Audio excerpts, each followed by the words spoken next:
1 teaspoon गरम मसाला डाल रहा हूँ पिसा हुआ। ये 2 टीस्पून में नमक डाल रहा हूँ। 1 टीस्पून हल्दी डाल रहा हूँ और ये 1.5 टीस्पून में पिसी हुई लाल मिर्च डाल रहा हूँ। इसको अच्छी तरह भूनेंगे। तो हमारा मसाला जो बन गया, इसमें मैं ये 4 गिलास पानी डाल रहा हूँ।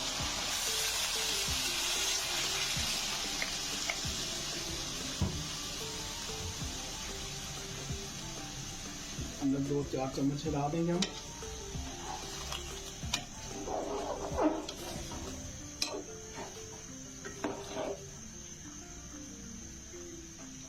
तो इसको हम कवर कर देंगे तकरीबन जब तक हमारा पानी गर्म नहीं होता। जब पानी गर्म हो जाएगा फिर इसको खोल के दिखाते हैं आपको। ये पानी हमारा गर्म हो गया है। अब इसके अंदर हम चावल डालें। ये चावल जो है मैंने लिए हैं 2 गिलास और एक घंटे के मैंने भिगो दिया था। अब इसमें अंदर डाल रहा हूँ। ये देखें, अच्छी तरह साफ करेंगे। तो जी नाज़रीन, हमने चूल्हा तेज कर दिया है। जैसे हमारा ये दम आता है फिर आपको दिखाते हैं दम दे के।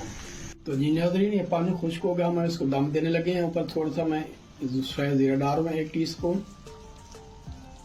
मेरे से अच्छी खुशबू आती है।